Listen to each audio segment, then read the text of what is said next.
ಭಾರತದಲ್ಲಿನ ದೇವಾಲಯಗಳು ಕೇವಲ ಧಾರ್ಮಿಕ ಕೇಂದ್ರಗಳು ಮಾತ್ರವಲ್ಲ, ಬದಲಾಗಿ ಅವು ಮಹಿಳಾ ಸಬಲೀಕರಣ ಮತ್ತು ಆರ್ಥಿಕ ಅವಕಾಶಗಳ ಪ್ರಮುಖ ತಾಣಗಳಾಗಿವೆ. ವಿವಿಧ ದೇವಾಲಯಗಳಲ್ಲಿ ಮಹಿಳೆಯರು ಕೇವಲ ಧಾರ್ಮಿಕ ಕಾರ್ಯಗಳಲ್ಲಿ ಭಾಗವಹಿಸುವುದು ಮಾತ್ರವಲ್ಲದೆ ಅನೇಕ ಯೋಜನೆಗಳ ಮೂಲಕ ತಮ್ಮ ಜೀವನವನ್ನು ಸುಧಾರಿಸಿಕೊಳ್ಳುತ್ತಿದ್ದಾರೆ ಮತ್ತು ಸಮಾಜಕ್ಕೆ ಸಕಾರಾತ್ಮಕ ಕೊಡುಗೆ ನೀಡುತ್ತಿದ್ದಾರೆ. ದೇವಸ್ಥಾನಗಳು ಸಮಾಜದಲ್ಲಿ ಮಹಿಳಾ ಸಬಲೀಕರಣವನ್ನು ಉತ್ತೇಜಿಸುತ್ತಾ ಮಹಿಳೆಯರ ಆರ್ಥಿಕ, ಸಾಮಾಜಿಕ ಮತ್ತು ಮಾನಸಿಕ ಸಬಲೀಕರಣದ ಕಡೆಗೆ ಪ್ರಮುಖ ಕೊಡುಗೆ ನೀಡುತ್ತಿವೆ. 2024ರ ನವೆಂಬರ್ನಲ್ಲಿ ಪಂಜಾಬ್ನ ಅಮೃತಸರದಲ್ಲಿ ಪುಷ್ಪ ಪುಣ್ಯ ಹೆಸರಿನ ಯೋಜನೆಯನ್ನು ಪ್ರಾರಂಭಿಸಲಾಯಿತು. ಈ ಯೋಜನೆಯ ಅಡಿಯಲ್ಲಿ ದೇವಾಲಯಗಳಿಂದ ಸಂಗ್ರಹಿಸಲಾದ ಹೂವಿನ ತ್ಯಾಜ್ಯದಿಂದ ಅಗರಬತ್ತಿಗಳು ಮತ್ತು ಅಗರಬತ್ತಿಯ ಕೋನ್ಗಳನ್ನು ತಯಾರಿಸಲಾಗುತ್ತದೆ. ಈ ಯೋಜನೆಯಿಂದ 70 ಮಹಿಳೆಯರಿಗೆ ಉದ್ಯೋಗ ದೊರಕಿದೆ. 2024ರ ಸೆಪ್ಟೆಂಬರ್ನಲ್ಲಿ ಉತ್ತರಾಖಂಡದ ಕೇದಾರನಾಥ ದೇವಾಲಯವು 20 ಸ್ಥಳೀಯ ಮಹಿಳಾ ಸ್ವಸಹಾಯ ಗುಂಪುಗಳಿಗೆ ಸಿಹಿ ತಿಂಡಿಗಳು ಮತ್ತು ಇತರ ಪ್ರಸಾದ ಸಂಬಂಧಿತ ವಸ್ತುಗಳನ್ನು ತಯಾರಿಸುವ ಮತ್ತು ಪೂರೈಸುವ ಕಾರ್ಯವನ್ನು ವಹಿಸಿತ್ತು. ಮೊದಲು ಈ ಗುಂಪುಗಳು ತಮ್ಮ ಅಂಗಡಿಗಳಿಂದ ಆಹಾರ ಧಾನ್ಯಗಳು ಮತ್ತು ಕರಕುಶಲ ವಸ್ತುಗಳನ್ನು ಮಾರಾಟ ಮಾಡುತ್ತಿದ್ದವು, ಆದರೆ ಈಗ ಅವರು ದೇವಾಲಯಕ್ಕೆ ಪ್ರಸಾದವನ್ನು ಪೂರೈಸುತ್ತಿದ್ದಾರೆ.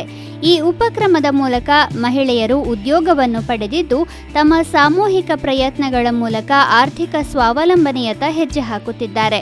ಅದೇ ರೀತಿ ರಾಜಸ್ಥಾನದ ಕರೌಲಿಯಲ್ಲಿರುವ ಕೈಲಾಮಾ ದೇವಾಲಯದಲ್ಲಿ ಹಸಿರು ಬಳೆಗಳಿಗೆ ವಿಶೇಷ ಮಹತ್ವವಿದೆ.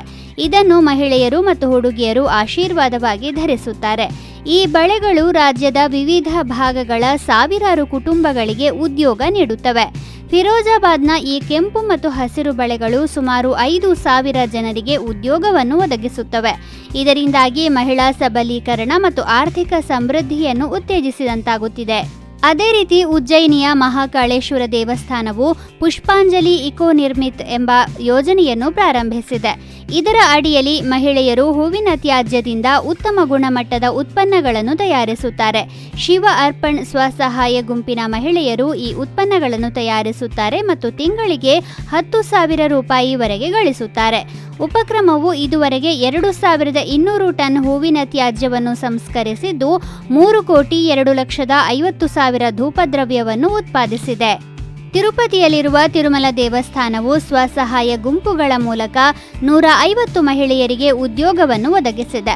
ಈ ಮಹಿಳೆಯರು ದೇವಾಲಯದ ಹೂವುಗಳ ತ್ಯಾಜ್ಯದಿಂದ ಅಗರಬತ್ತಿಗಳನ್ನು ತಯಾರಿಸುವ ಕೆಲಸ ಮಾಡುತ್ತಿದ್ದಾರೆ. ಹೆಚ್ಚುವರಿಯಾಗಿ ಉತ್ಪನ್ನಗಳನ್ನು ಮರುಬಳಕೆಯ ಮತ್ತು ಜೈವಿಕ ವಿಘಟನೀಯ ಕಾಗದದಲ್ಲಿ ಪ್ಯಾಕ್ ಮಾಡಲಾಗುತ್ತದೆ. ಇದು ಪರಿಸರಕ್ಕೂ ಪ್ರಯೋಜನಕಾರಿಯಾಗಿದೆ. ಮಧ್ಯಪ್ರದೇಶದ ಸತ್ನಾದಲ್ಲಿರುವ ಮಹಾಕಾಲ್ ಲೋಕ ದೇವಾಲಯ ಮತ್ತು ಇತರ ಧಾರ್ಮಿಕ ಸ್ಥಳಗಳ ಭದ್ರತಾ ವ್ಯವಸ್ಥೆಗಳಿಗೆ 200 ಮಹಿಳೆಯರು ಜವಾಬ್ದಾರರಾಗಿದ್ದಾರೆ. ಈ ಮಹಿಳೆಯರ ಕೊಡುಗೆಯಿಂದಾಗಿ ಈ ಧಾರ್ಮಿಕ ಸ್ಥಳಗಳಲ್ಲಿ ಮಹಿಳಾ ಪ್ರವಾಸಿಗರ ಸಂಖ್ಯೆ ಹೆಚ್ಚಾಗಿದೆ.